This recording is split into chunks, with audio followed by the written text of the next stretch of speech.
Salut, on se retrouve après une nouvelle défaite des Girondins de Bordeaux, 3-2 à Dijon, on perd à Rennes, on perd face à Amiens, on perd à Caen, on perd à Dijon. On pouvait espérer mieux, en tout cas moi j'espérais mieux après le match face à Saint-Etienne et ce changement tactique de Gourvenec.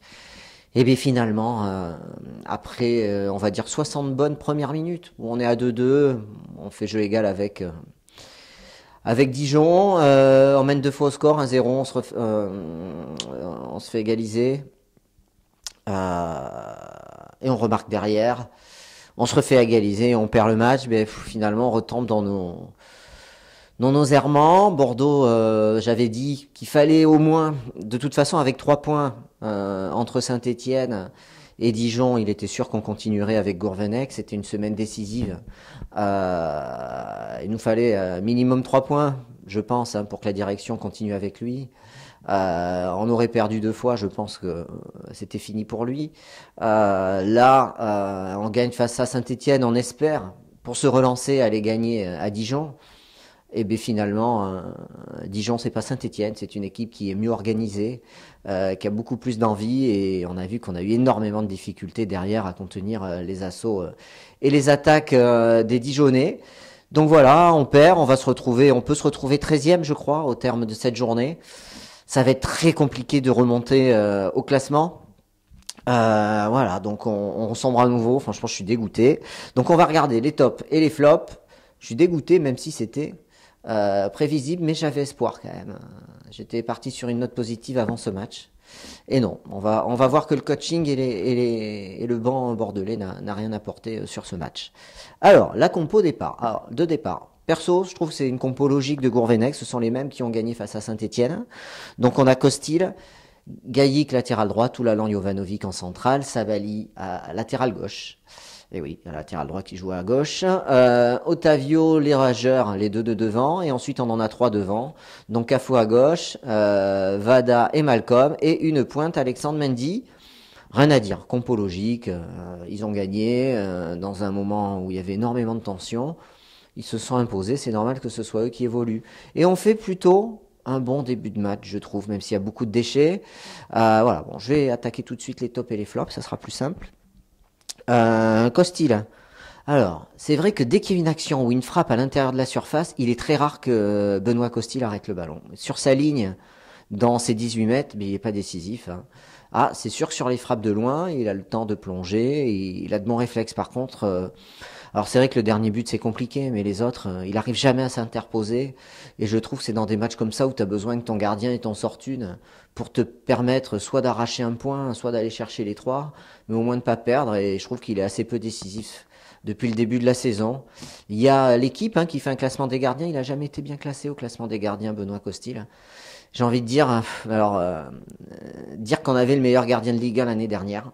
Cette année, on est loin de l'avoir, voilà. Et on voit la différence, ça fait toute la différence au niveau de l'équipe et au niveau des occasions concédées. On en prend souvent, on prend beaucoup de buts. Et là, ce soir, on en a encore pris. Donc, je vais mettre dans les flops. Voilà. Je le mets dans les flops. C'est vrai qu'il a fait 2-3 arrêts sur des frappes de loin. Même si les buts, c'est des frappes qui sont dans la surface, c'est difficile, mais il s'interpose jamais. Et moi, ça m'agace. Voilà. Donc, je le mets dans les flops ce soir, Benoît Costil. Sabali, flop aussi. Je trouve que alors ce système ne fait pas monter, n'incite pas les latéraux à monter, c'est vrai.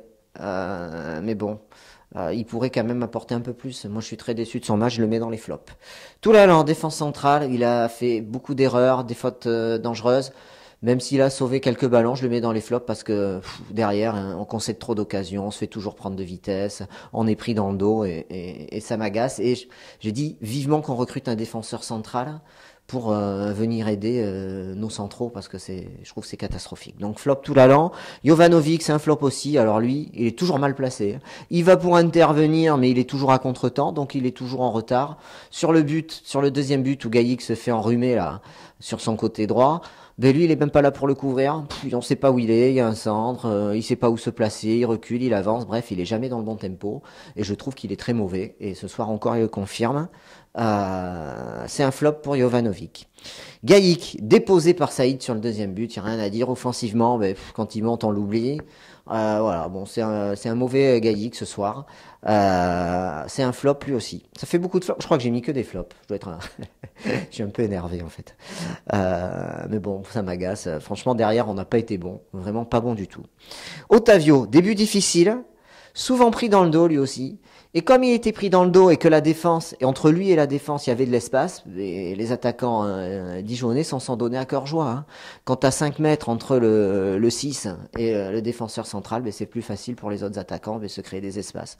Et c'est pour ça que j'ai mis en flop les défenseurs centraux. Et c'est pour ça qu'Otavio, je trouve qu'il n'a pas démérité. On va dire match moyen, même s'il était pris dans le dos, il s'est quand même bien battu, il a récupéré quelques ballons. Je trouve qu'ils ont du mal à se coordonner avec le rageur. Le rageur, alors lui souvent battu dans le duel, sur le but de Yambéré, c'est lui qui perd son duel de la tête, donc sur le corner qui amène l'égalisation de Dijon, Yambéré ancien bordelais, que je salue. Donc battu dans les duels, il a fait beaucoup d'efforts au pressing, mais bon, je trouve qu'en termes en récupérateur, c'est vrai qu'il a beaucoup pressé, il a apporté parfois le surnombre dans la surface, mais je trouve que c'est pareil. En termes de récupérateur et de bloc, ce soir, on n'y était pas. Je sais pas, on n'était pas bien positionné au milieu de terrain. Donc match très moyen de sa part. Valentin Vada, première mi-temps assez compliquée, notamment les 15 premières minutes. Il a perdu beaucoup de ballons. Après, il s'est mis en jambe. Est-ce que c'était le froid? Il s'est mis à toucher un peu plus de balles, un peu plus technique. C'est lui qui est impliqué sur le premier but de Bordeaux, ou c'est lui qui déborde sur la droite et qui centre. Voilà, je trouve qu'il sort un petit peu tôt dans le match, 61e minute, et je trouve que ça nous a pas permis de tenir aussi bien le ballon, et le rôle de Malcolm, quand Malcolm a pris la place de Vada au milieu, je trouve que c'était pas pareil, voilà. C'est vrai que Vada, il a une plus grosse activité pour se replacer dans le cœur du jeu, et aller faire l'effort au pressing, et aller au duel, plus que Malcolm en tout cas, voilà. Donc match moyen de Valentin Vada. Malcolm, bon match de Malcolm, qu'est-ce qu'on peut dire? Il nous permet de reprendre l'avantage. C'est assez inespéré parce qu'on ne s'est pas créé énormément d'occasions dans ce match, même très peu. Très peu d'occasions créées. Il nous met un but de fou, une frappe énorme de 36 mètres, 85 km/h. La frappe, d'après Canal+. Voilà, donc après, il a été repositionné à la sortie de Vada dans le cœur du jeu. Je trouve qu'il a moins apporté à cet endroit, même s'il a une qualité de passe assez extraordinaire. Voilà. Donc bon match de Malcolm. Alors je vais mettre dans les tops pour son but, parce qu'il nous met un but qui nous permet de prendre l'avantage, mais malheureusement on n'est pas capable de le conserver. Voilà, donc c'est dommage. Allez, petit top pour Malcolm. Cafu, alors j'ai trouvé qu'il a fait un beau match. Les 20 dernières minutes, je pensais qu'il allait sortir, et que c'est lui qui sortirait pour souffler un petit peu. Mais non, il a joué tout le match et je trouve qu'il n'a pas démérité. Moi, il m'a bien plu, notamment sur la première période. On voit qu'il est très malin, il a du métier. Et il marque ce but plein de sang-froid qui lui revient dans les pieds pour tromper René, le gardien dijonnais. Voilà, bon match de Cafu. Voilà, qui continue. Moi, j'ai envie de le revoir sur son côté gauche, d'autant que quand on voit la prestation de Camano, je vais en parler après, il n'a pas beaucoup de concurrence, Cafu. Hein. Mendy. Impliqué sur le premier but, Canal nous a dit que c'était lui qui avait marqué le premier but, mais la goal line technologie, elle, n'a pas vibré. Il a été en difficulté, il a apporté 2 au but, il a essayé de tenir le ballon. Bon, il n'a pas énormément brillé, mais on voit que dès qu'il a une occasion, pardon, je m'étrangle, dès qu'il a une occasion, il est dangereux, notamment ce but qui marque, même s'il n'est pas validé, et ça entraîne l'ouverture du score de Bordeaux. Je trouve qu'il sort un peu tôt dans ce match aussi. Il est remplacé par Camano. Et donc match moyen de Mendy, remplacé par Camano. Alors j'ai parlé des rentrants. On va commencer par Depréville. Depréville est remplacé Vada, il est passé à droite, Depréville, Malcolm dans le cœur du jeu. Vada, Depréville, mais j'ai trouvé son entrée catastrophique. Moi j'ai du mal avec Nicolas Depréville. Hein. Très perso, ses 2 premiers ballons, il essaye de dribbler, de frapper, plutôt que de faire jouer ses coéquipiers alors qu'il en a la possibilité. Bref, il va s'enfermer sur ses autres touches de balle. Très mauvaise rentrée de sa part. Et c'est à mon avis ce qui coûte la victoire aujourd'hui. ou au moins ce qui nous coûte le point du match nul, c'est que les rentrants n'ont rien apporté. Voilà, c'était la cata. Depréville, catastrophe, flop. Hein. Camano, c'est un flop. Wow, Camano, on a l'impression qu'il n'avait pas envie de jouer, qu'il faisait la gueule.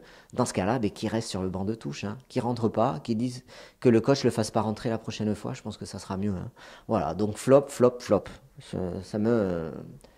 Ça me dégoûte même de voir que des joueurs peuvent rentrer comme ça, même Camano et Depréville, et qu'ils soient aussi peu dans le tempo, aussi peu impliqués.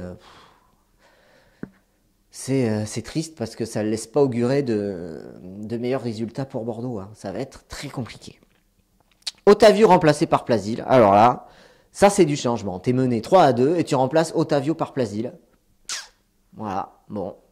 J'ai pas en tête là tout de suite quels sont les joueurs qu'on a sur le banc de touche, mais bon, est-ce qu'il n'y a pas mieux à faire que remplacer Otavio par Plasil quand tu dois aller marquer un but? Franchement, je comprends pas. Je comprends pas. Voilà, je comprends pas ce choix. Bon, voilà. La joie d'une victoire aura été de courte durée. On a espéré gagner. J'ai espéré qu'on gagne ce match à la mi-temps. J'étais confiant. Et puis finalement, le perd 3-2. Et puis, il n'y a pas grand-chose à dire, hein, parce qu'on peut jouer 2 heures. On n'a pas l'impression qu'en deuxième mi-temps, on aurait pu se montrer dangereux. Heureusement que Malcolm nous maintient un peu en vie. Voilà, je trouve qu'il y a trop de joueurs qui sont pas à leur niveau, notamment dans la défense. J'englobe le gardien, les centraux, les latéraux. Au milieu, c'est un peu mieux réorganisé. Et devant, c'est compliqué parce qu'à part Malcolm, même si les trois de devant, là, Mendy, Malcolm, Cafu avec Vada derrière, je trouve que c'est plutôt pas mal. Par contre, on a vu que les rentrées des autres n'ont rien apporté. Au contraire, ça a plutôt affaibli l'équipe. Voilà.